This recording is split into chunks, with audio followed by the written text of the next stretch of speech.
জামালপুরের চন্দ্রায় গাছ কাটাকে কেন্দ্র করে মায়ের মৃত্যু, প্রধান আসামি ছেলে গ্রেফতার। বিস্তারিত দেখুন শরীফুল ইসলাম ঝোকনের প্রতিবেদনে।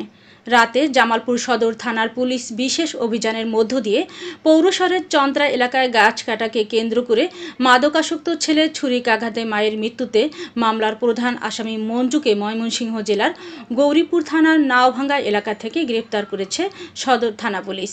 এ বিষয়ে জামালপুর সদর থানার অফিসার ওসি আবু ফয়সাল মোহাম্মদ আতিক বলেন, ঘটনাটি ঘটার পর থানায় মামলা হওয়ার পরে আমাদের জামালপুর সদর থানা পুলিশের বিশেষ একটি দল নিহত মঞ্জিলা বেগম জিরা হত্যা মামলার প্রধান আসামি ছেলে মঞ্জুকে দ্রুত সময়ের মধ্যে ময়মনসিংহ জেলার গৌরীপুর থানার নাওভাঙ্গা এলাকা থেকে গ্রেফতার করা হয়েছে। আসামি মঞ্জুকে আইনি প্রক্রিয়ার মাধ্যমে আদালতে প্রেরণ করা হবে।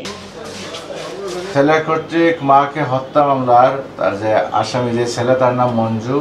এই ঘটনা ঘটার সাথে সাথে আমরা তাকে অ্যারেস্ট করার জন্য তৎপর হই এবং আমাদের অব্যাহত তৎপরতার মধ্য থেকেই গতকালকে রাত্রে ময়মনসিংহ গৌরীপুর থানা থেকে তাকে আমরা গ্রেপ্তার করে নিয়ে আসি। তাকে যথাযথ আইনি প্রক্রিয়ার মাধ্যমে যোগ্য আদালতে সোপর্দ করা হবে। তার বিরুদ্ধে এটা তো একটাই মামলা, হত্যা মামলা, তবে সে মাদকাসক্ত, তার বিরুদ্ধে মাদক মামলা রয়েছে।